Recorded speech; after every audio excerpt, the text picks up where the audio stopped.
بەناوی خوای گەورە سڵاوتان لەبێت بینێرانی بەڕێز و خۆشەویست وا بڕیارە سبەی پێنجشەممە پەرلەمانی عێراق دەنگ لەسەر پرۆژە یاسای نوێی دادگای فیدراڵی بدات. پرۆژە یاسای نوێی دادگای فیدراڵی لە 24 مادە پێکاتوە تاکو ئێستا پەرلەمانی عێراق لە کۆی 24 مادە 21 مادەی پەسەند کردو و 3 مادە ماونەتەوە کە مادەکانی دوو کە تایبەتە بە پێکاتەی دادگای فیدراڵی لە کێ پێک دێ، هەروە مادەی سێ تایبەتە بە میکانیزمی دەستنیشانکردنی ئەندامانی دادگای فیدراڵی و مادەی 12 کە ناکۆکی زۆری لایەنەکانە بریتە لە شێوازی دەنگدان لە نێو دادگای فیدراڵیدا لە دادگای فیدراڵی عێراقێکە لە دادگاگرینیەکان و بڕیاری کۆتایی لەبارەی پرسەکانەوە دەدات. ئەم شەو قسە لەسەرەوە دەکەین ئەم دادگایە گرنگی چییە و ڕۆڵی چییە و دەبێت کورد چۆن مامەڵە لەگەڵ ئەم دادگایە بکات.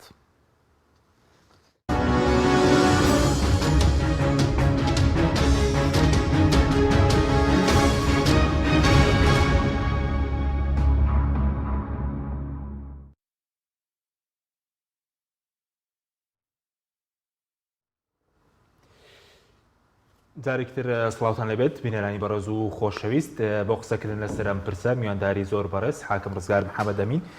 پسپۆڕی یاسا هەروە ئەندامی دادگای تەمیزی هەرێمی کوردستانمان کردووە کە حاکمە خێر سپاس بۆ ئامادەبوونتان. زۆر سپاس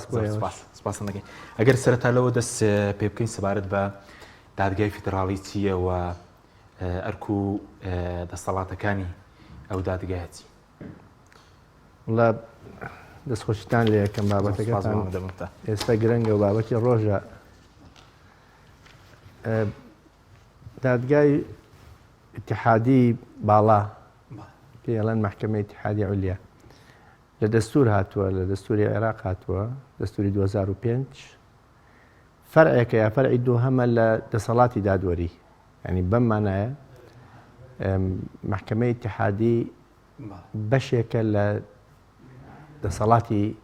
قەزایی دەسەڵاتی دادوەری عێراق فەرعی دوو هەمێتی لە پێی دەستورەکەڵێ لە چەند قازیەک و چەند شارەزایەک لە قانون و چەند شارەزایەک لە شەریعەت پێک دێت. بەڵام ئەڵێ ئەمە ژمارەکەیان و ئیشەکانیان و کاری مەحکەمەکە بە قانونێک ڕێگەخرێ. وا دیارە ئێستا و قانونەی کە ئەیانوێ ڕێکی خەن خەریکی ئەو بابەتن. خۆی لە قانون ئیدارەی دەوڵەت محکمەیەکی دەستوری تێدا بوو کە محکمەی اتحادی بوو، بەڵام ئەو تەرکیبەکەی بەس لە قازی بوون لە نوێ قازی بوون. دوای قانونی ژمارەسی دەرچووکە ئێستا ئیشی پێکرێ ساڵی 2005. بەڵام بێگومان بە دەرچوونی دەستور دەبێت ئەم محکمەیە یەکلا بکرێتەوە و بە پێی دەستورەکە و بە پێی دەسەڵاتەکانی دەستوری کە لە مادەی 92 باسی کردووە دەسەڵاتەکانی مادەی 92 لە دەستوری 2005 ئەبێ لە گونجاو بێ لەگەڵ ئەوانە ینی گرنگترینیان لە ئیشەکانی کە لێکدانەوەی دەستورە و ڕقابەش لەسەر دەستور چاودێری دەستوریەتی قانون و نظامەکان و هەروەها حتى تعلیماتیش. لێکدانەوەی دەستور چییە؟ ینی مەوادی دەستور مادەیەکی کورت دانرێ لە دەستورە. ئەڵێ مەسەلەن ئەڵێ عێراق نظامێکی پەرلەمانی نیابیە مەسەلەن نەوت مڵکی هەموو شعبە، مەسەلەن حڕیات موسانە دێڕێکەڵێت دەستوری پێشکەوتو تامان تا کورتتر بێ باشترە. لەوەیە کە کێشە دروستە بێت ئەو کێشانەی کە لەسەر مەسەلەی لێکدانەوەی دەستور کە دروست دەبێت گرنگە کە ئەو کەسانە لێکی بدەنەوە کە شارەزاییان هەیە و ئەمە قەراراتی ئەم محکەمەیە بۆ هەموو عێراقە. بڵێن لە 2010 هەر پەنایان بۆ بردە و کاتێک کە ناکۆکیە بوو لەسەر ئەوەی کە کوتلەی هەڵبژاردن یاخود فراکسیۆنی ناو پەرلەمان کێ مافی پێکێنانی حکوومەتیان هەیە. ئەمە شەر ئەوە لەگلایان کردەوە کە کتلەی براوە کێیە و چەند قەراراتێکی متەناقزیش دژی یەک دەرچوو لەو کاتەیە، بەڵام دیار بوو بەژێر بە کاریگەری سیاسی بوو دەرچوو. کتلەی براوە ئایا ئەوانن کە لە ئینتیخاباتە ژمارەی کورسیە زۆرەکان دێنن یان ئەوانن کە دوای ژمارە کورسیەکان اعتیباری بۆ ناکرێ و دەچنە ناو پەرلەمان و هاوپەیمانی تر پێگەێنن بە بێگومان ئەو لێکدانەوەی چی هەڵەیە ئەگەر بکەوێتە دوای کتلەکانی کە لە ناوجەکەواتە نرخی هەڵبژاردن چییە؟ ینی ئەکرێ خۆ ئەوەی یەک کورسی هەیە یەک کورسی دێنێ دوایی کاچێتە ناو کتلەی پەرلەمانیەوە هەڵبژێرێن لەگەڵ کتلەیەکی گەورە یەک بگرێت و ئەم یەک کورسیە ڕئیسی وزەرا وەربگرێت. لەبەرەوە ینی ڕاستیەکەی ئەو بابەتە کە جەناوت باس کرد من بۆ خۆم یانیەوە ڕێی منە کە کتلەی زۆرینە ئەو کەسانن کە لە هەڵبژاردنە زۆرینەی کورسیەکانە هێنن نەک ئەو هاوپەیمانەتیان هەموو کاتێکە کرێت تر ئەو لێکدانەوەیە ینی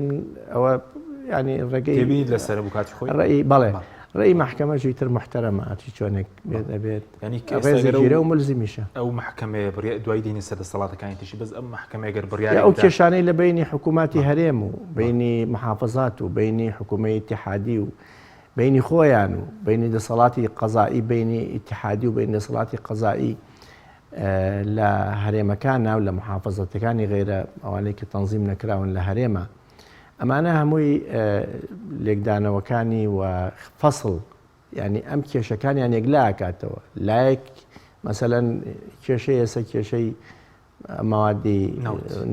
نەوت بێ یا 140 بێ ئەوانە بێ ئەمانە هەمووی کە لێکدانەوەی جیا هەڵبگرێت کە بێتە نیزاع و دەزانین لە کاتێکە خەڵک پەنا بۆ محکەما بە لە کاتێکە کێشەیەک دروستە بێت جا محکەمەی ئەتیادی بێ یا محکەمەیەکی باڵا بێت. باش بەس پێشتر ئەو هەرە بڵین دادگەر لە 2017 لە مانگی 11 ریفراندۆمی بڵین هەڵۆشاندەوە بە قسەی خۆیان کەوتیان نادەستوریە ینی ئەو بڕیارەش تاوێنێکە بڕیاریدا لەمە و دووە بەی شێوەیەکەمە کاری پێ ناکرێ بۆ نمونە ئەو بۆ ئەو کاتە ئەو بڕیارە بۆ ئەو ڕفراندۆمەی کە کراوە لێکدانەوەکەی ئەو ئەبێ قبول بکرێت چونکە لێکدانەوەی محاکمی اتحادی محکمە اتحادی باڵا بەو دەستورەی کە هەموو لایەک دەنجیان پێداوە ئەو بەو دەستورە ئەبێ ملزیمە بۆ هەموو لایەک چکە قبول یەکەن ئەسەمەسە کوردیش دەنجی داوە بە شێوەیەکی فعال دەنجی داوە بە محکمەی دەستوری بە دەستوری عێراقی 2005 خۆشی لە ناو لێکێ لە مادەکانی ئەوەیە ئەمە ملزیمە للسڵتات کافە وایسە لەم مەشروعەشە باسیەکەڵێ هەموو بۆ هەموو عێراقا بە هەرێمەکانەوە بە محافەزاتەوە بۆ هەموو لایەکی باشە بەس لەسەر مەسەلەی ینی تاعنیشی تیان نییە مەسەلەن محکەمەیەکی تر نییە لەسەر و ئەوە ینی ئێستاگەر بڕیارێک دەهات سەبارەت بە کێشەکانی هەرێم و ناوان بۆ نمونە لە مەسەلەی نەوتە مادەی 140 ئەگەر بڕیارێک بدات و کۆتا بڕیار لایەوە ینی دوایی هەر شتێک بێت دەرەنجامەکەی بەرج نییە کۆتا بڕیار باسی ینی کۆتا بڕیار جایە بڕیارەکەی ئەو ملزیمە بۆ هەموو لایەک جایە باش بڕیارێک کە محکەمەی اتحادی باڵا یەکلای کردەوە قەرارێک کە ئەو دای هەموو دەسەڵاتەکانی تری ناو عێراق ئەبێ پابند بن پێی چکە کە تۆڵی پابند نابن پێی ئەی چیەکەیت ئەبێت تاعن بدەیت تانەی لێ بدەیت لە بڕیارەکە بەڵام لە قانونەکە ئەمە باتە کۆتاییە ینی جێتێکی تر نییە لەسەر و ئەوە باسی بکات باشە بەس ئەمە بۆ کورد ئەگەر ڕۆڵی باشینی بە دوای دێنی سەرەوە کوچۆر مامەڵە بەسەکە دەستوریەتی قوانینی شتێکە لە شتەکانی ئێستا ئەم قانونی پەرلەمان هەڵەوەشێنێتەوە پەرلەمان هەر قانونێکی پەرلەمان دەری بکە بەڵێ ئەگەر لەگەڵ دەستور گونجاو نەبوو ئەڵێ تۆ ئەم قانونە دەستوری نییە هەڵێوەشێنێت ئەی چۆن ئێستا باڵتە لە اعتیبارەکە ئێستا دادگایەکە هەربوونیشی نییە بەڵام خۆ یاساش دەرەچێت کە حاکم ئێستا دادگایەکە مشکلە نییە کەوتووە لەبەر کەسێکی مردووە کەسێک خانەنشین بووە بڵین لە ستافە کۆنەکە ناخۆوە ڕێگر نییە لەوەی کە پەرلەمان قەرار دەرکات قانون دەرکات پەرلەمان ینی مەجلیسی نوابی عێراق ئەتوانێت قوانین دەرەکات بەڵام خۆی خۆ ناچێتە ئەو محکەمەیە قانونەکانی هەتا مسادقە بکرێت پێویستی بەوە نییە محکەمەیت بەڵام لە کاتێکە کێشە دروست بێت لەسەر ئەو قانونەکە لەگەڵ دەستور ناگونجێ لەگەڵ ئازادیەکان ناگونجێ لەگەڵ مافە سەرەتاییەکان ناگونجێ لەگەڵ هەر دقێکی تری ئەم دەستورە کە نزیکی 140 ئەوەندە مادەیە لەگەڵ هەر دقێکی ئەو قانونەی کە ئێستا ئەنجومەنی نوێنەرانی عێراق دەریەکات ئەگەر نەگونجێ خەڵکێک هەیە جامەجلیسی وزەرایە ڕاستەوخۆ خەڵکێکە متەزەڕرە بۆی هەیە ڕاستەوخۆ داواقەیت کات داوای نادەستوریەتیەوە بکە هەر هاوڵاتیەک بۆی هەیە کە قسە بکە لەسەر بەڵام ئەو ئالێتی خۆیان داناوە چۆن داواکە قەی دەکەی لە ڕێگەی پارێزەری مطلقەوە و ینی کە سەلاحیەتی مطلق بێ باش بەس ئێستا وەختێک کێشە دروستە بێت کە کێشە لەسەر قانونێک دروست ببێ و محکەمە نەبێت بۆ یەکلاکردنەوەی ئەوە کێشێ بەڵام ئێستا ڕێگر نییە لە بەردەمی ئەنجومەی نوێنەرانە نوقسانی ئەندامەکانی محکەمە ئێستا ڕێگر نییە لەوەی کە ئەنجومەنی نوێنەران قانون دەرکات باشە بەزۆکو بۆ هەرێمی کوردستان چکە عادەتەن کە قانونەکە دەریشە چێت دواتریش لەوانەیە ماوەیەکی زۆریش جێبەجێ بکرێت ئەو قانونە بەڵام لە فترەیەکی درەنگترا لەوان دوای 5 ساڵ 4 ساڵ تاعن بدرێت لە بەردەمی ئەو محکەمەیە لە یەکێ لەو قانونانەی کە یا لەگەڵ لەو نظامی کە دەرەچێت یا لەو تعلیماتی کە دەرەچێت لە بەردەمی ئەو دادگایە و دادگایە هەڵی وەشانەوە ئیتر تەمان ئەو بۆ لە دوای خۆیەوە ئەو قانونە فعالیەتی نامێنێت چەند عیبێکەیە لە قانونی لە دەستورەکە مەفروض بوو تعویز بدرێ لە ئەنجامی ئەگەر قانونێک نادەستوری بوو هەڵوەشایەوە ئەبوو دەستور ڕێگە بدات کە ئەو لایەنانەی کە زەرمەند بوون لە جێبەجێکردنی ئەو قانونە نادەستوریە ئەبوو قەرەبوو بکرێتەوە ئەمە بێدەنگە لێرەی دەستور باشە بەس وەکو هەرێمی کوردستان بڵێن بۆ خەڵکی کوردستان و بۆ هەرێم ئەم دادگایەکی گرینگە یاخود کورد چۆن مامەڵی لەگەڵا بکە لەگەڵ ئەم دادگایە و لەگەڵ ئەم پرۆژەیە سەنوێژ کە هەیە ناخۆ عێراق کە ئێستا بە پێی سیستمەکەی شکلیان سیستمی دیموکراسی هەڵبژاردووە لە ناو سیستمی دیموکراسیە دەسەڵاتەکان جیاکرێنەوە لە ناو دەسەڵات جیاکردنەوەشە ئەبێ زەمانەت و مەشروعیەت بپارێزرێت مەشروعیەتیش چۆنە پارێزرێت یەکێک لە زەمانەتە گرنگەکانی ئەو دادگای ئیتیحادی باڵایەیە کە زەمانی مەشروعیەتەکە بە کول بەچی بەوەی کە قانونەکان بەسەر هەموو لایەنەکانە بە هەموو دەسەر هەموو دەسەڵاتەکانە ئەبێ بچەسپێ وەکو یەک بە مساوی و ئەگەر لایەنێکیش دەسەڵاتێکیش تۆغیانی کرد لەسەر دەسەڵاتێکی تر ئەو حاڵەتە ئەوە فەسلی سوڵتاتەکە ئەم محکەمەیە فەیسەڵە بۆ ئەوەی کە ئەو نزاعی کە ئەچێتە بەر ینی کێشەی بینی دەسەڵاتەکانیش بۆ پاراستنی مەشروعیەتی دەسەڵاتەکانیش و پاراستنی ماف و ئازادیەکانیش ئەمە زەمانەتێکی زۆر مهمە طبعاً بۆ کورد زۆر گرنگە چونکە ئەمە پاراستنی لە کاتێکا کە لایەک لە دەسەڵاتەکان غەدر بکات تر غەدرەکە سشە نییە لەوانەیە لە کورد بێ لە غەیری کورد بێ مهم نییە مهمەوەیە ئەو لە دەستور لابدات کە دەستوری شکان ئەو ئەم ڕێگریەی کە هەیە ئەو جهتەی کە بەرپرسە لەوەی کە پێت بڵێتەوە لە دەستور لاداوە خۆی لە عێراقا لە قانونی ئەساسی عێراق هەر لەگەڵ تشکیلەی عێراق کە دروست بووە کاتی خۆی لە ساڵی 21 لە 25 کە قانونی ئەساسی دەرچوو محکەمەیەکی دەستوری تیا بوو بەڵام بە تەرکیبەیەکی تایبەتی و ینی شێوازێک زیاتر سوبەیەکی سیاسی بوو لە دەستوری 58 کە گۆڕا کە قانونی ئەساسی گۆڕا وی بنەماکانی دەستور بەڕاستی لەگەڵ لە کاتی لە نظامی جمهوریەوە ئیتر بنەماکانی عێراقی دەستوری هەڵتەکێنرا لە ڕاستیە عێراق نەچۆتەوە سەر سکەی دەستور و دەستوریەت و مەحاکمی دەستوری ئەوانە تا ئێستا هەر جۆرێک لە شکلێتی تایەوە تازە هەنگاوانەیە لە دوای ئەم 2023 باش لە 58 محکەمەی دەستوری نەبوو دەستوری تێیدا نەبوو لە 68 تا محکەمەیەکی دەستوری دانرا لە ناو قانونەکە هەبوو بەڵام هیچ ڕووناکی نەبینی لە دەستوری هەفتاشە هەر بەو جۆرە نەبوو کە بڵێ محکەمەیەکی دەستوریمانە بێ ئێستا لە دوای قانونی ئیدارەی دەوڵەتەوە ئەم محکەمەی دەستوریە لەبەرەوە محکەمەی دەستوری بوونی بۆ قەومی لاواز بوونی بۆ دینی کەمینە بۆ مەزهەبی لاواز لە وڵاتەکە بۆ کەمینەکان ئەگەر لە نظامی دیموقراتیە محکەمەی ئیتیحادی زۆر زەمانەت و کەفالەتێکی زۆر باشەکات بە شەرتێک لەوانە پێک بێت کە قازی عادلن و قازی شارەزان و کە بالفعل يعني خەڵکیانی بێلایەن و بەتوانا بن و کەفوو بن و نەزیه بن و خاوێن بن کە بە فعلی ئەو دەستورە ئەو سەربەخۆیە کە دەستورەکە پێداون بیپارێزن. ئەوە ئێمە ینی تەبانین بە احتیرازی ئەوە بکەین کە محکمەیەکی نەزیه بێت، نەک محکمەیەک بێت ببێتە ئەداتێک بۆ دووبارە ینی لایەنێکی سیاسی یا بۆ مەرامی سیاسی بتوانێت فەرز کرێ بەسەر لایەنی لاوازە. باش بەزووکو پێکاتەکەی بڵێن کێستا مادەی دووە کێشەی لەسرە، ینی لە کێ پێک بێت، ینی باشترین ئەزمموی وڵاتانیش چۆنە، ینی دادگای دەستوری لە وڵاتان یان دادگای فیدراڵی باشترین بڵێن لە کێ پێک بێت باشە کەیسە لە مادەی دووی پرۆژە یاسانویەکە بڵێن شکارێکی گەورەی لەسرە. ئەزانی کە حەکیم لە هەر کەس پێک بێت ئەبێ جارێ تەناسق هەبێت لە بینی قوانینەکانی وڵاتەکە هەر وڵاتێک بێت. ئێستا لە عێراقا بەم تەرکیبەی تازە لە دەستورە ئەم فەرعێکە لە دەسەڵاتی دادوەری لە دەستورە، بۆیە هینێک هەیە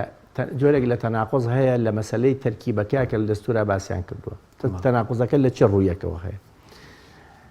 لەو ڕۆوە هەیە کە ئەم محکمەیە هەیئەتێکی قەزائیە، هەیئەتی قەزائی ئەکرێ ئیستیعانە بکا بە خەبیر. خۆی خوبەرا قانونێکمانەی ناوی قانون خوبەرا ئەمام القەضا، قانونێکی قەدیمە. لە فقه مەزدەرێکی غەیرە ڕەسمی و قەزا بۆ خۆشی مەزدەرێکی غەیرە ڕەسمی قانونە، یعنی ئەتوانی تۆ لە کاتێکە ینی فقەهای قانون زۆر جار ئەبێتە مەزدەرێک حتا بۆ تەشریع بۆ تەشریع. بەڵام ئەمەی ئێمە کە لەلایەک لە فەرعێکت داناوە لە ناو دەستورەکە لە مادەی 92 فەرعێکت داناوە لە سەڵاتی دادوەری و کاڵێت سڵتەی قەزایی لە مەحاکم پێک دێتەوە لا هەلمەحاکم مەحاکمێکیش لەمانە ئەم محکمەیە کە فەرعێکە لە فەرعەکان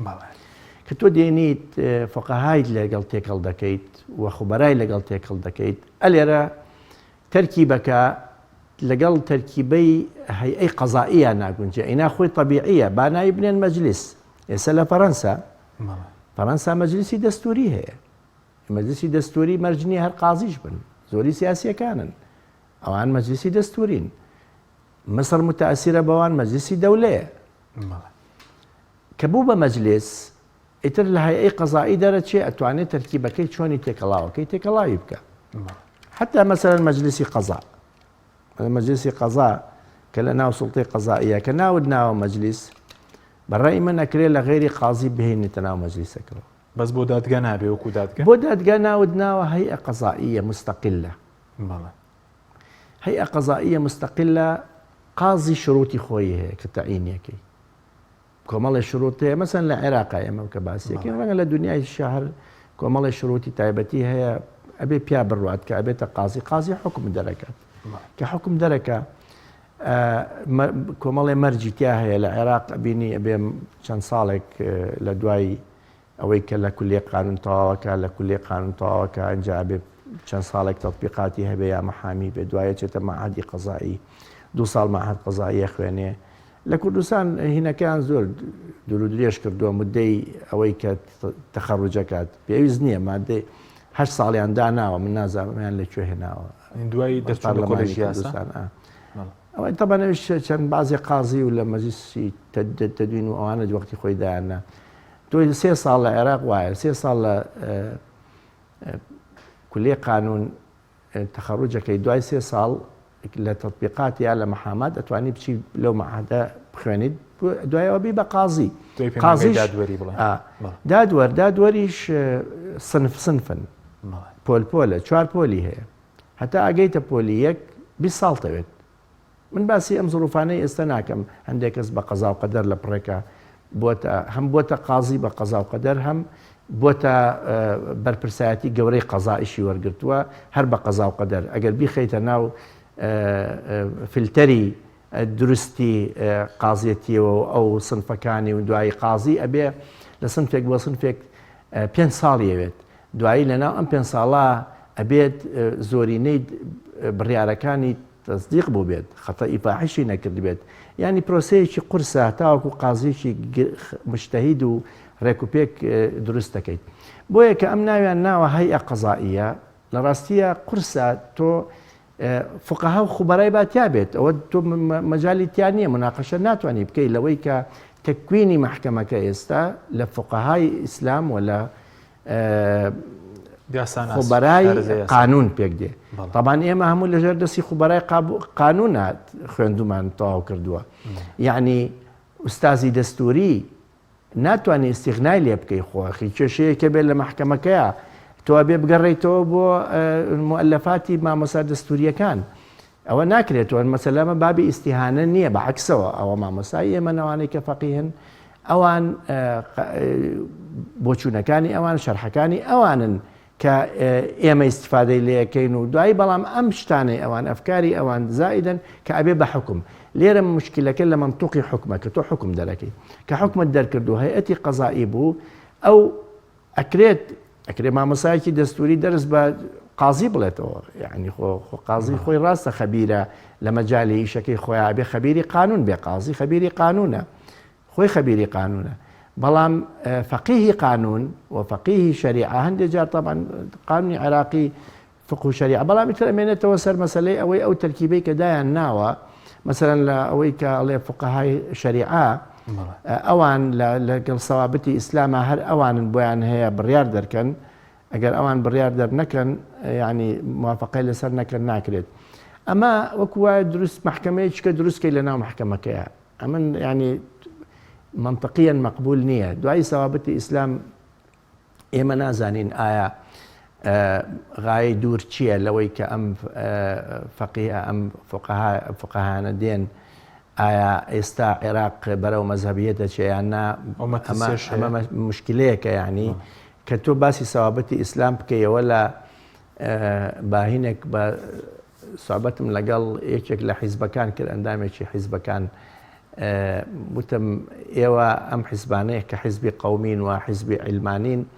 ئەکرێت لەگەڵ سەوابەتی ئیسلامان ناگونجێتان هەمووتانە بێ هەڵوەشێنەوە لە باشی ماوەیەکی تر ئەکرێت هەڵوەشێنەوە اینجا هینیش حتا وت مەڵا هێنیش حزبی کۆمەڵیش لە ماوەیە بۆچی ئیسلامەکەی لە خۆی کردەوە بێ هەوڵبەن ئیسلامێکە بنێکەوە بنێتەوە یعنی ئەم مەسەلەی سەوابەتی ئیسلامەش تەمان مەتاڵەتی تێدا هەیە بۆیە ڕەنگە ئەو بابەتانە یعنی لەگەڵ دەوڵەتی مەدەنیە ناگونجێ لەگەڵ دەوڵەتی مەدەنیە سەوابەتی ئیسلام هەموو بڕامان بە سەوابەتی ئیسلامە بەڵام ئەکرێ ئەترسی لەوەی خراپ لێکدانەوەی بۆ بکرێت تەفسیری هەڵە بۆ نەسێک بۆ دەقێک بۆ شتێک بکرێت ئێتر ئەبینی کە هەر نەسێکی قورئانە چەند دەقێک هەڵەگرێت چەند لێکدانەوەیەک هەڵەگرێ ئەمەش بابەتێکە مەسەلەن ئەو معیار چییە بۆ دانانی ئەو فەقیهە بەڵام على العموم استغنا ناکرێ حتا لە مەسائلی فقەهای ئیسلام فقەهای ئیسلام ئێمەش هەموو ئیستیفادە لە هەموو ڕۆژانە ئیستیفادە لە ڕەئی فقەهای ئیسلامەکەین ئیستیخانە بە فقەهای ئیسلام ناکرێ بە تایبەتی طبعا ئەوان مەدرسەن مەدرسەی ئەساسین بۆ قانون و بۆ ئەحکام و بۆ قەزا ئەمانە ئەم بابەتانە بابەتێکن یعنی بەڵام لەوە ئەترسی لە زروفێکی ئاوا ئالۆزی سیاسیە لێکدانەوەی هەڵە بکرێت بۆ دەقەکان ئەینا نەفقەهای ئیسلام ئێمە یەکەم دەرسکە لە کولی قانون خوێندومانە ئێمە هینی شەریعە و قانونمان خوێندووە لە سەرەتاکانە یعنی ئوسوڵی شەریعە و ئوسوڵی قانونمان خوێندووە و لا یەزالیش تۆ ئەبێ بەردەوام بی کێ هەیە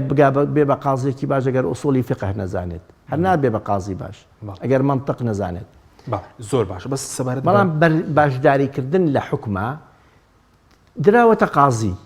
خۆ ئەو قازیانێک کە لە ئیسلامی شا بوون بە قازی هەمووی فەقیه بوون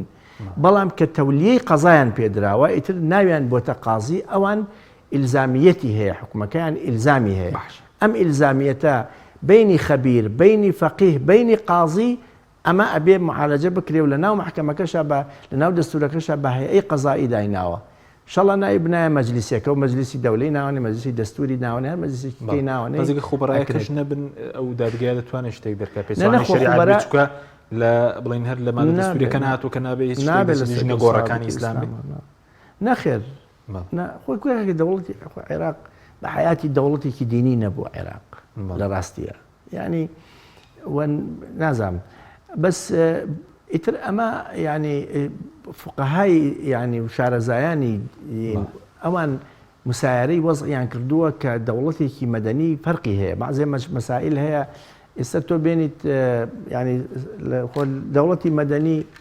ئەوە بڵێن مەشروبی تیافرۆشێ خۆ لە دەوڵەتێکی دینیە بڵێ مەشروب بێ ممنوع بکرێت وانێ بەعزێ مەسائل بێ ممنوع بکرێت ئەمە بەڵام لەگەڵ پێشکەوتنی عەسرە ئەم شتانە ناگونجێت ناکرێت تۆ بێنیت ئەو کاتە بە سەوابەتی ئیسلام تۆ ئەبێ ئەو شتانە بکەیت ئەوەت کرد ئەبێنی کۆمەڵی خوشتێکی باشە مەشروب نەبێت لە وڵاتەکەیە شتێکی باشە بەڵام ئەمە حزوری هەیە واقعەکەەوە لەگەڵ یا تەعاملە کرێ و کۆمەڵێک خەڵک هەیە ینی ئالودەی مەشروبە ئەیخواتەوە پێی خۆشەوە ئەوە شتێکی طبیعیە هەزاران کەس هەیە کە ئەمە ینی بەشێکە لە اقتصاد بەشێکە لە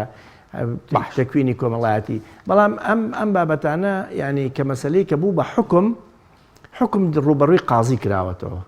ئەمما تۆ بڵێ لە هەر محکمەیەکە ئەگەر قازیش بە دەستوریش نەڵێ لە خوبەرای شەریعە و لە فقەهای شەریعە و لە خوبەرای قانون پێکاتون وەڵا هەموو محکمەیەک پێویستی بەوە هەیە بگەڕێتەوە بۆ هەردووکیان باش سەبارەت بە بڵین بە ئالەتی دەستنیشانکردنی ئەندامانی دادگای بڵین فیدرالی لەسەر ئاستی کوردستانیش کە دەبێت نوێنەریان دەبێت ڕەنگە 2 یان 3 نوێنەر پێدوێ هەم بۆ دادوەرەکان هەم بۆ بڵین خۆبەڕای یاسایی یان فقەهای ئیسلامی ئەگەر ئەم پرۆژە چۆ پێشەوە چی بکرێت باشنی ئالێت چییە بۆ نمونە وڵا باش ئەوان قانونەکە ئەزانێت چۆنی دیارریەکە خۆی چێکلاڵی چۆنێتی دانانیان ئەبێ بە قانون دیاری کرا کە بە قانون دیاری کرا ئەوە ئیتر تۆ ئەبێ بەو ئالیەتە بڕۆی کە قانونەکە دیارریەکە ئێستا ئەو دەوە پێی ئەوە یان لیژنەیەکەیە لە سەرۆکی کۆمار و لە پەرلەمان و لەوانە پێک دێن کە ئەوان دەستنیشانی ئەو قازیانەکەن بەڵام تەبەن کوردستان ئەبێت ینی ئەو خەڵکانە بنێرن کە لەو مەجالە شارەزایان هەیەەوە بەسەنی شڕۆتی قازی باشیانتیان بەڵێ هەر لە مادەیە کە باز لەوەکە کە بۆ منە دادوەرەکان لەلایەن ئەنجومەنی دادوەری هەرێمەوە پێشنیاز بکرێن دەبێت چ جۆرە دادوەرێک بۆ نمونە پێشنیاز بکرێن ئەگەر ئەو پێشنیازە بۆ نمونە سەریگرت لە مادەکە سەبارەت بەوەی کە پشکی هەرێم ئەنجومەنی دادوەری هەرێم بیان پاڵەوێت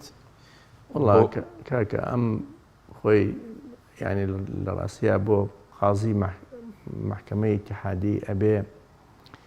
مەرجی تیابێک کە لە باڵاترین محکەمەی ئەو وڵاتەیە ئەو هەرێمە ئەو بتوانێت لەوێ بێت یانێ بێ ئەو مەرجانەی تێدا بێ ئەوان تەمان مناڵم دوایی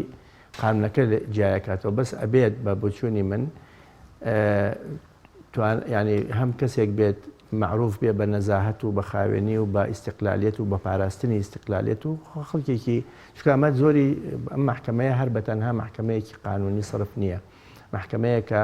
قسە لەسەر سیاسەتی شەکە ناڵێ محکەمەیەکی سیاسیە بەڵام قسە لەسەر سیاست زۆرەکات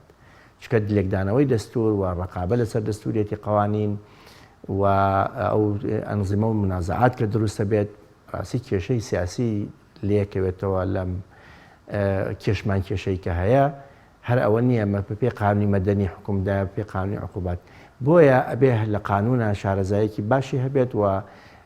مؤهل بێ بۆ ئەوەی لە هەیئەی قەزایی ئەو وڵاتە جا هەرێمی کوردستانەیە عێراقە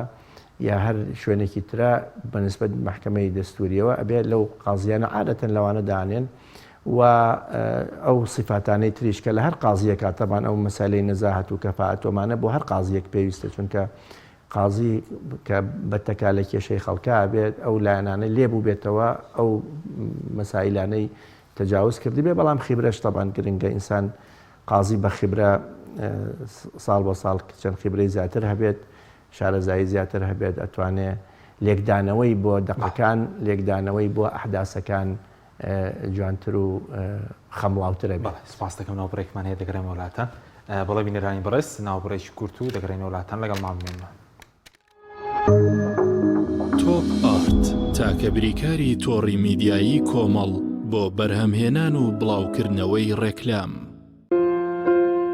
ئەڤرو جیهان هەمین مژیلێ بەرەنگاربوونا ڤایرۆسێ کۆرۆنایەنە و چەوانیە دیتنا ڕێکên ساخلەم بۆ پاراستنê ji vî vayrosî.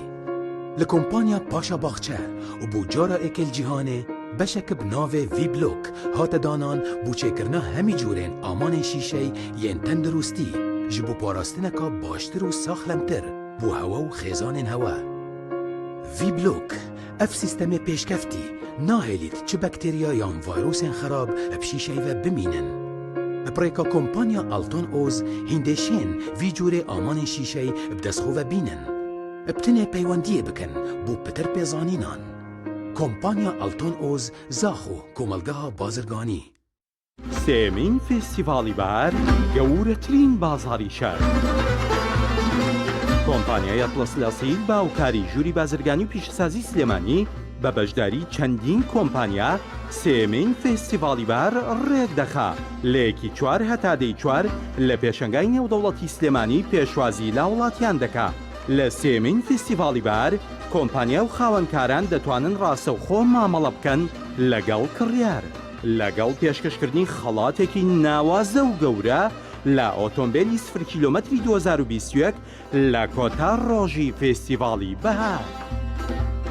سێمین فێستیڤاڵی بەهار گەورەترین بازاڕی شار. کارگێ ئاوی سلێمانی تازەترین بەرهەمی خستە بازاڕەوە. کارگێ ئاوی سلێمانی بەهۆی کوالیتیە بەرزەکەی و ئاوە سازگەرەکەی یەکەمین کارگێ لە عێراقدا کە بەرهەمەکانی لە ئەوروپا و ئیمارات بەردەستن. بۆنی کەمترین بڕی سۆدیۆم و نەبوونی نیترات لە ئاوی بەڕادی سلێمانی وای کردووە ببێتە خاوەنی 7 بڕوانەمی جیهانی و نێودەوڵەتی. لە تایبەتمەندیە ناوازەکەی ئاوی بەڕادی سلێمانی ئەوەیە کە لەزگەیەک بەسەری بوتڵەکەوەیە ڕێگرە لە پیسبوون و بەکتریا و ڤایرۆس. زیاتر لەمەش هەبوونی لاستیکێک لە بەشی ناوەی سەری بوتڵەکە بۆ زیاتر قایم بوون. بۆ یەکەم جار ئاوی بەڕادی سلێمانی بە 6 ڕەنگی جیاواز و بەپێی ئارەزوو خواستی ئێوە دەستکی بوتڵی بەڕادەکە بەرهەم هێنراوە. ئاوی بەڕادی سلێمانی دڵنیایی زیاتر، تەندروستی باشتر. کارگەی ئاوی سلێمانی.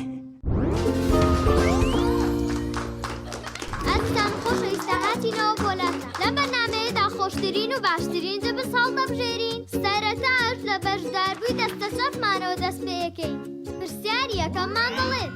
کام لەم تامی جوبسانە خۆشترینە سرکە، مریشک، ئیندۆمی، پەنیر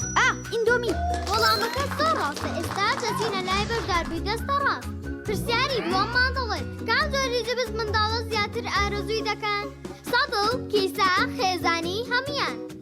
بە دنیایەوە وەڵامەکە زۆر ڕاستە ئازیزان خۆشەویستان بەشداربەکانمان خاڵەکانیان یەکسانن کۆتا پرسیار ئاڕاستی هەردووکیان دەکەین کامیان زووتر وەڵامیاندایە دەبێتە براوی پێشبڕکێکەمان پرسیارەکەشمان دەڵێن هەموو ئەوانەی کە وتمان لە چ جبسێکدا هەیە بۆسە ئەوانەی کە باسمان کرد بەس لە جبسی نینیایە لەی جبسێکی تران نەخواردووە ئەوە تا لەناو جانتاکەشمان پێما حەزەکەن خۆشتان تاقیکەنەوە دڵنیام هەڵبژاردنە ڕاستەکە جبسی نینی بێگومان وەڵامەکە زۆر ڕاستە دڵنیا ببینیە ئەو جبسەی وێنەی نییە هەردامێکی بێخۆشە بۆ من بە ئەو خۆتۆشە ئادەی پێم بڵێن چییە؟ نینیە و هەر نینیە جبسی نینی تامێکی لە یاد نەکراوە تۆپ ئارت تاکە بریکاری تۆڕی میدیایی کۆمەڵ بۆ بەرهەمهێنان و بڵاوکردنەوەی ڕێکلام.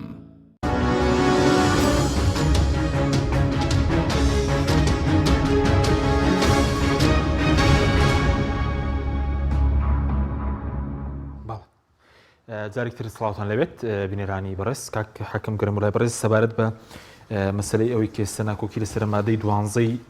بڵین هەر پرۆژە یاسای دادگای فێڵە سەبارەت بە دەنگدان لەناو دادگای فیدراڵی ئەمە بۆ کورد چۆنە ئەگەر دەنگدان بە تێگران نەبێ کورد مافی ڤیتۆی نەبێ و کوڕابرد و کێشەیە بۆ هەرێمی کوردستان کورد مافی ڤیتۆی نەبوو جارانیش لەوێ لە محکەمەکەیە بەڵام ئەندامی هەبوو باش بە تێگران نەبوو وەکو مافی ڤیتۆ حساب ناکرێت کە بۆ نمونە بڕیارەکان بە واژۆی هەرنوێیان بوو بۆ نمونە ناخر بڕیار خۆ بە واژۆی هەرنوێیان بوو بەڵام بە ئەغلەبێتیش دەرەچێت بڕیارەکان بەڵام لە ڕاستیە ئەو محکەمەیە کە ینی قەراراتیان زۆر دژی کورد قەرارێکی وایان دەرنەکردووە کە زەق بێت دژی کورد محکەمە ئیتیحادیەکە بەس طبعا تەرکیبەی محکەمەی ئیتیحادی ئەو کاتە لەگەڵ ئێستا فەرقی هەیە یعنی ئەو کات کە محکەمەکە دروست بوو کورد دەسەڵاتێکی باشی هەبوو لە بەغدا و حتا سەرۆکی محکەمەکەش بینی باش بوو لەگەڵ جەنابی مام جەلال و لەگەڵ قیادەی کوردی هەمویان لەگەڵ کاک مەسعود و لەگەڵەوانە تا ئێستا ئەکە ئێستش قایمە یعنی ئەو محکمە یعنی سەرۆکی محکمەکە تۆ ئەو قۆناغێکی ینی لەبار بوو بۆ کورد زۆر هەبوو پێی پیانە ئەنرا بەڵام ڕەنگە ئەم بارودۆخەی نوێ گۆڕانکاری بەسەرا هاتووە و گۆڕانکاری تریشی بەسەرا دێت بۆیە ئەبێت بەرجەستە و دەستەبەری ئەوە بکرێت کە نەک هەر بۆ کورد حتا بۆ هەموو ئەو کەمانەی ئەو ینی بۆ کوردیش و بۆ ئەوانەی تریش کە لاوازن لە ڕووی تەرکیبی لە ڕووی ژمارەوە لە ڕووی دینیانەوە ینی مەسەلەن مەسیحیەکان یا یەزیدیەکان یا ئەوانەی تر کەمە دینیەکانی غێری ئیسلام ئەبێ ینی زەمانەتیان بۆ هەبێت هەندێک لەو حاڵەتانەیە وە کوردیش ئەبێت لە مەوزوعی دەنگدانە هەم لە تەرکیبەی محکەمەکە ئەبێت و ئەندامی هەبێت و لە ڕاستیشە کاک حەکیم من حتا وچە نەزەرم وایە کە ئەو محکەمە قازیەکان ئەبێ عادل بن لەگەڵ هەموو کەس با عەرەبیش بێت عەرەبەکە بێ لەگەڵ کوردیش عادل بێت با تورکمان بێت با مەسیحی بێ ئەبێ لەگەڵ مسلمانەکە عادل بێ مسلمانەکە بێ لەگەڵ مەسیحیەکە عادل بێت یعنی تۆ ئەبێ وەکو مەبدە سەیری کە دادگا ئەکەیت دادگا ئەبێ زۆر بە عادیلانە لەگەڵ هەموویان سیر بکە یعنی من یعنی گوناحە قازیەکی لە قازیەکی عەرەب بترسم کە نەعەدالەتی لەگەڵ کووردا بکات وەکو قازیەک من ئاوا بیرەکەمەوە وە گوناحە قازیەکی کورد غەدر لە کەسێکی عەرەب بکات یا لە تورکێک لە غێری قەومی عەرەبیش بکات چکە تۆ لەسەر بنەمای قەومیەت قەزاوت ناکرێت لەسەر بنەمای عەدالەت ئەکرێت بۆیە ئەمە وەکو مەبدە ئەبێ ئاوا سەیری بکەین ئەکرێت ینی قازیەکانیش بەڵام کورد پێویستە ئەمە ئیفتیرازەکەی وابێ ئەگەر وا دەرنەچوو ئەبێت لەمپەڕێک هەبێ لە بەردەمی ئەو زوڵمەی کە احتیمالە بکرێت لە قەومیەتی کوردیە لە هەرێمی کوردستان لە هەرێمی کوردستان بە هەمووی ئەوانەی کە تیاژین مەوەسمەوێت چۆن دەکرێمە لەمپەردا پەرلەمانە کەمینە بێ وەکو دەنگ خەر دەبێت لە ناو محکەمەکە ئەبێ ڤیتۆیەک بدرێت بە ئەو بابەتانەی بیان بە ئەندامە کوردەکان بە ڤیتۆیەکیان پێ بدرێت ئەوەی کە پەیوەندی بە هەرێمەکان هەیە شەرنیان هەرێمی کوردستان لەوانەیە هەرێمەکانی تریش لە دو ڕۆژ هەرێمی کرد دروست ببێت بەڵام بۆ هەرێمی کوردستانی ئێستا پێویستە دەنگدان تەرکیبەکەی دەنگدانەوەی کە عەلاقەی بە هەرێمەکانەوە هەیە ئەبێت یعنی وجوبی بێت کە ئەندامە کوردەکان لەوێ بن بە غیابی ئەوان دەنگدان باتڵ بێت و ئەبێت کە پەیوەندی بە هەرێمیشەوە هەبێت بە بۆچوونی من خۆی ئەگەر بڵێ بالئیتیفاق شتێکی باشە یعنی ئەمە بالئیتیفاق بەڵام لە تەقالیدی قەزائیە زۆر زەحمەتە تۆ بڵێ بە ئیتیفاق چکە ئەمە بە ئیتیفاق لە هەندێک حاڵەتە هەیە وەلو لە بەعزی حاڵەتی نادریشە هەر هەیە ئەوەش عەلە الئەقەل بەڵام بەنسبەت ئەقالیمەکانەوە ئەبێ لەسێر تەقسیم 4 کەمتر نەبێ نەک 2 تەقسیم 3 بەڕێی من یعنی 3 تەقسیم 4 ئەندامەکان ئەبێت موافق بن لەسەری ئەو بڕیارە بڕوات ئەگەر نا بڕیارەکە نەڕوات ویان بە ئالێتێکی تر تۆ چۆن دایانەی بڵێ ئەو ئەندامە کوردەکان ئەگەر اعترازیان هەبوو لەسەر هەردووکی یەکەگرێتەوە لە ئەنجامەکە تۆ کرد بە 3-4 و ئەندامەکان ژمارەکە دوا بوو کە گونجاو بوو ئەو ژمارەیە تەبان ئەگەر بزانێ زڵدی هەرێمەکەیەتی زڵدی هەرێمی کوردستانە ئەبێت ئەو بەشداری نەکات لەو معنای وایە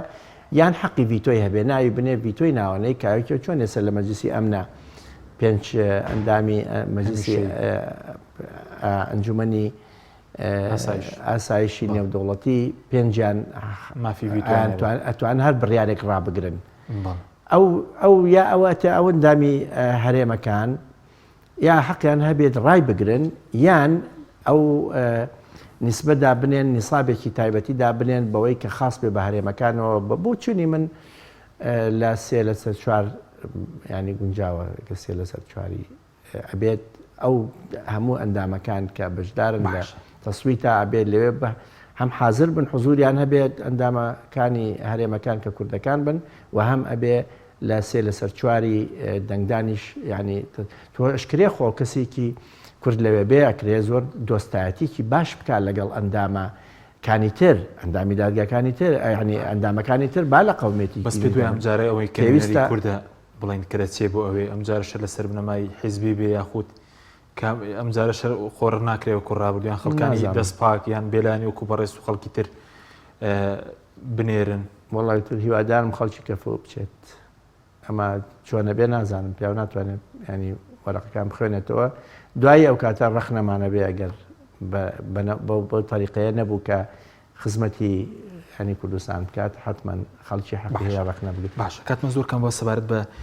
دادگای دەستوری لە کوردستان ئێمەش پێویستمە بە دادگایەکی دەستوری هەیە لە کوردستان هەمان بێت لە هەرێمی کوردستان یاخود دەبووە دروست ئێمە دەستورمان نییە ئێستا بەڵێ ئێکە دەستورمان نییە دادگای دەستوری چۆن دروستکەین خۆی کوردستان حەقی خۆیەتی دەستورێک دروست بکە بە پێی دەستوری عێراق باش بەڵام تەمەەن دەستوری کوردستانیش ئەبێت گونجاو بێ لەگەڵ دەستوری عێراق نابێ متەناقز بێت دەستوری کوردستان چه هەرێمەکانی تر کە دروستە من لە ئەنجامە بەڵام ئێمە هەتاوەکو چکە تۆ قسە لەسەر دەستوریەتی قوانین نەکەیت بەڵام تۆ ئەگەر دەستورێکی کوردستانی خۆتن نەبێت دەستوری محکەمەی دەستوری تابعە بۆ بوونی دەستور ئەنجامەکان نابێ ئەمە بۆ یاساکان ئەگەر دەستور نەبێ بۆ نەگەر لە کوردستانە دەستور نێ بەس دادگای بۆ نمونە دادگای کە ئەمە تاریخی ترمانێ ئەمە شێوازی ترمانەیە بۆ ئەوی کە قانون خۆمانی لێلادەین قانونی نادەستوری شکە تۆ دوو جۆر ڕقابە هەیە کە قەزایی کات یەکێکیان ڕقابەی منعە ئەوی ینی تۆ لە ئەوی کان ڕقابەی ئلغایە ینی هەڵوەشانەوە دوو جۆر چاودێری هەیە ئێستا کورد لە کوردستانە قازیەکان مەحاکمەکان ئەتوانن ڕقابەی منعیان هەبێت چاودێری منع ئەگەر پەرلەمانی کوردستان نەک ئیلغا ئەگەر پەرلەمانی کوردستان قانونێکی دەرکرد نادەستوری بوو بە پێی دەستوری عێراق تەبانەتوانی بیکەی بە معیار حتا بعضێ مەبادیئی عامی قانون مەبادیئی حقوقی ئینسان هەیە ئەگەر پەرلەمان قانونێکی دەرکرد مخالف و لەگەڵ مەبادیئی حقوقی ئینسان و لەگەڵ دەستوری عێراقا محکەمەکە ئەتوانێ منع بکە لە جێبەجێکردنی منع لە جێبەجێکردنی ئەو کاتە بۆ بەس بۆ ئەو قەزەیە بەڵام ڕقابەی چاودێری ئیلغاکردنەوە ئەوەیە کە ئەو نەسە هەمووی ئیلغاکرێتەوە ئەگەر چی هەندێ بۆ چوونیش هەیە ئەڵێ لە وڵاتێکە کە محکەمەی اتحادی هەبوو محکەمەی دەستوری هەبوو ناکرێت و ئەو ڕقابەی منع بەکاربێنیت ئەکرێت پەنابەری بۆ محکەمەی اتحادی علیا ئێستا لەم حاڵەتە ئەگەر پەرلەمانی کوردستان قانونێکی نادەستوری دەرکرد پەنابەری بۆ ئەو محکەمەیە بەڵام بە بۆچوونی من لە بەبێش پەنابردنیش بۆ ئەو محکەمەیە مەحاکمی کوردستان خۆیان ئەو چاودێری منعکە مەبدەئیشی گشتیە لە ڕقابە ئەتوانن پەنا بۆ ئەوە بەرن بەڵام هەنێک لە فقهای دەستوریش ئەوانەواڵێن ڕێیان وایەڵێ کە محکەمەی دەستور هەبوو لە وڵاتەکە ئیتر تۆ ناتوانین بچی بۆ ڕقابەی باش منە کارێکی بۆ ڕقابەی ئلغا بەڵێ کاتمە زۆر کەم بۆ سەبارەت بە دەستورەکە ئەمجارە دوایەم پرۆژە یاسا دەستکراوە دەبێت پرۆژە دەستوری هەرێم سەبارەت بە دیاریکردنی سنووری هەرێمی کوردستان سەبارەت بە مافی چارەی خۆنووسین ئەمانی ئەگەر بنووسێت چکای سەڵەن ئەولەویات لەم خولەی پەرلەمان نووسینەوەی دەستورێکە بۆ هەرێمی کوردستان والله هیچ وەختێ کورد دەستی نەگیراوە دەسەڵاتی سیاسی کوردی دەستی نەگیراوە کە دەستوری دابنابایە خۆ ئەکرا دەستوری دابنابایە پێش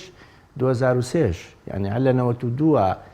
لە 92 کە کوردستان بوو بە خاوەنی دەسەڵاتی سیاسی و چوار دەوری خۆی ینی چوارچێوەی خۆی ئەکرا دەستوری دابنێ لە هەر وەختێکە ئەمە دەستوری کوردستان پەیوەندی نییە بەم دادگایە بەس کێشەی ئێستا بۆ نمونە بڵێ سنووری کوردستان دەبێت بۆ نمونە ئەم چوار پارێزگایە بۆ نمونە ئەگەر سنووری کەرکووکیدا بێمە ئیشکال دروست ناکە بۆ نمونە بڵێ خاکی کوردستان لەکوێ پێک دێ خاکی هەرێمی کوردستان ئەدەنی تۆ کە دەستور دەنووسیتەوە تۆ ئەو دەستوران نووسیتەوە کە ئیمانت پێیەتی یەک وەکە لەگەڵ واقعیشا بگونجێت تۆ لە ئێستا ابتیداءن دەستورە نووسیتەوە دەستور بۆ خۆتە نووسیتەوە دەستوری عێراق حەقی پێداوی چی تیادانی چی تیادانانەی ئەمە بۆ خۆتە گەڕێتەوە بەڵام ئەگەر لایەنێکی ترێ بێوێ اعتراض بگرێت لەسەر ئەوە لە ناو دەستورەکە ئەمە بابەتێکی تر ئەو کاتابێ بەباتی محکمەی اتحادیە ئەمە بابەتێکی زیاتر سیاسیە ئەمە ینی بەڵام لە ئەخیرە طبعاً قولی ئەخیر و قسەی ئەخیر بۆ ئەو محکمەی اتحادیە عولیایە بێت بەڵام ئەم بابەتە خۆی لە بابەتێکی سیاسیە ئەوە تا چەند دەسەڵاتی علاقەشی بە قووەتەوە هەیە باش با لە دەرەوەی دەستور دوو پرسیاری تر لێ بکەم حکومەوەی کاندامی دادگەی تەمیزی بڵێن تانە هەبوو لە بڕیاری دادگەی تاوانەکانی هەولێر بۆ سادراوانی پادینان دەبێت لە ماوەی مانگێکدا یەکلا بکرێتەوە بڵێن لە 25 مانگ تانەیاندا بوو دادگەی تەمیز یەکلای بکاتەوە نانە مدەیتیان نییە بەو جۆرە بەو بەماوەی مانجێک لە ماوەی مانجێکە حەقی تانە لێدان هەیە بەڵام یەکلاکردنەوەکەی لە بەردەمی محکمەی تەمیزە وەختی زیاتری هەیە ئەتوانێت هەتاوەکو ینی 6 مانگ بەپێ ئەو تعلیمات هەیە هیچ سقوفی زەمەنی لە محکمەی تەمیز ئەوە ئەو مانگە پەیوەندی هەیە بە متتهمەکان کە تانێن پەیوەندی نییە بە یەکلاکردنەوەی بەڵامی تر محکمەی تەمیز خۆی دەستی کراوەیە ئەتوانێت زووبی لا یەکلای کاتەوە شتێک ئەتوانێت درەنگ لەکلای کاتەوە ینی بەڵام نابێت سەقفێکی زەمەنی هەیە کە لە قانونی عێراقی بە تعلیمات دەرچووە قەرار هەیە لەسەری تعلیماتەکان لە ناو مەحاکمە ئەو شتانە هەمووی دیاری کراوە هەندێ مەسەلەن تانێکە درێت لە تانادرێت لە قازی تحقیق قەراری قازی تحقیق لە بەردەمی جینایەت تاوان بە سیفەتی تەمیزی ئەبێ لە 3 ڕۆژە یەکلای کاتەوە بەڵام خەڵکی قوربەسەری وا هەیە کە گیرێت ناوێرێ بچێتانە بدا لە محکمەی تاوان لە قەراری قازی تحقیق چونکە ئاڵێکا کە لەوانەیە بە مانگە نێتەوە جوابەکەی بە 2 مانگ نێتەوە خۆخی لەوانەیە قازی تحقیقی خۆی زووتر بەرەڵام بکات ئەگەر مەسلەیەک مەسەلەن کەفالەتێک بێت داوای کەفالەتێک بکات ئەوە بەو سەقفانەوە ڕاستی هین نین مقەیەد نین پێویستە پێوەی مقەیەد بین و محکمەی جینایات ئەبێت بە سەقفێکی هەیە بۆ یەکلاکردنەوەی کێشە محکمەی جونەح محکمەی بیداءە هەموو محکمەکان مدەیان بۆ دانراوە ئەبێت لە وەختی خۆیان یەکلایکەنەوە بۆش محکمەی تەمیزە بڵین پارێزەرەکان داوایان کردو کە زۆرترین دادوەر لە دادگای تەمیز ببێنێ دێتە بەردەستی بە ڕێزی شت ئەگەر ئەو تانە هەبێ ئەگەر بدرێ بە دەستەی گشتی ئەو کاتە هەمویانەی بینن هەمویانەگەر بێ بە دەستەی گشتی بەڵام ئەگەر بە دەستەی تایبەتی بێت چونکە دەستەی سزاییەکان دوو دەستەی تایبەت هەیە دەستەی سزایی تایبەت لە 5 پێکاتون 5 حاکم بە 5 حاکم دەستەی نەوجەوانانیش هەیە کە لە 3 حاکم پێکاتوە دەستەی گشتی بەڵێ من بەرپرسی دەستەی نەوجەوانانم دادگەی تەمیز دەتوانێت ئازادیان بکە ئەو سادراوانە ئەگەر بڕیار بدات خۆی ئەم دەسەرەتوانێت دەسەڵاتی دادگای تەمیز زۆر فراوانە دەسەڵاتی دادگای تەمیز و قانونی عێراقی زۆر مەجای داوە یعنی ئەتوانێت هەر لە کەیسەکە لە شوێنی لەوێەوە بڕیار دەرکا بە ئازادکردن بەڵام دادگای تەمیز سەیرە بۆ زەمانەتی متتەهم ناتوانێت خۆی سزا زیاد کات ئەبێت جارێک بینێرێتەوە بۆ محکەمەکە بڵێ تەجدیدی بکە سزا زیادکە یعنی دەسەڵاتی یەکەم جاری دادگای تەمیز لە زیادکردنی سزا دەسەڵاتی نییە پێڵێ بە محکەمەکەی تر ئەڵێ ئەم سزایە زیادکە محکەمەکەی تر ئەگەر سزایەکەی زیاد کرد ئەوە بە قسەی ئەمی کرد دێتەوە ڕەنگە ئەم تەصدیقی بکە ئەگەر سزایەکەی زیاد نەکرد ئیسراری کرد لەسەر کێشەکەی خۆی کە هەرێک جاریش بۆی هەیە بڵێ زیادیکە ئەجا درێ بە دەستەی گشتی ئەو کاتە دەستەی گشتی دوای ئەوەی کە محکەمەی مەوزوعەکە ڕەفزی زیادەکات اینجا ئەم حەقی هەیە بەڵام لە ئیفراجاوان نییە لەکە حەقی هەیە محکەمەی تەمیز کە بزانێت دلیل نییە کافی نییە لە کێشەیەەکە یەکسەر لای خۆیەوە ئازادیەکە باش بەس وەکو دەسەڵاتی دادوەریش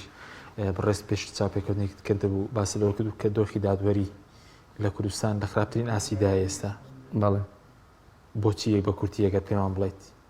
لەو بەڕێز دەمێکە دادوەری ینی بۆ یعنی ئەوە هی بەرنمەیەکی تایبەتە خۆەوە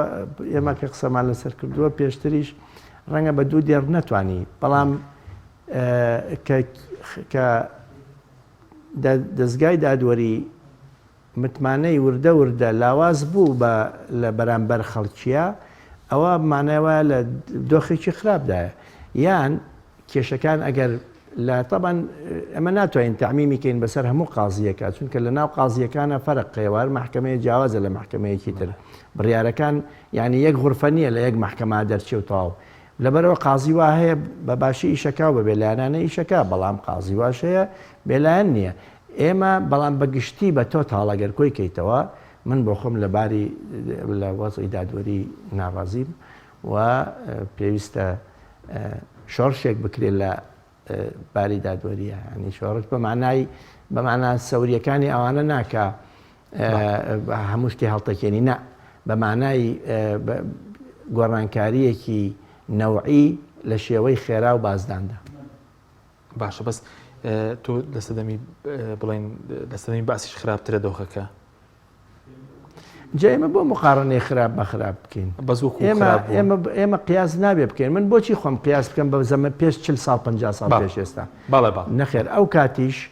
ئەو کات دادگاکان دادگا باش بوو دادگا بالعکس سمعی قەزایی عێراق سمعەیەکی زۆر جوانی هەیە بەس وردە وردە هاتوۆتە خوارەوە بەڵام ئێمە بۆ خۆمان مقارنە نەکەین بە دەوڵەتێکی پێشکەوتووی زۆر پێشکەوتووی وەکو ئینگلتەرە من ئەمەوێ قەزای من وەکو قەزای ئینگلتەرە وەکو فەرەنسا بێت وەکو ئەو دەوڵەتانە بێت کە خەڵکی مطمئینە کە ئاچێتە بەردەمی دادگا کێشەکەی بە بێلایەنانە بە خاوێنی بە کەفاعەتەوە یەکلا بێت. سپاس دەکەم زۆر سپاس بۆ حاکم ڕزگار محەممەد ئەمین دادوەر لە دادگای تەمیزی هەرێمی کوردستان زۆر سپاس دەکەم مەمنونتان مادومان کردی سپاس بۆ ئێوە بینەرانەوە سپاس باوکاران خواتان لەگەڵ.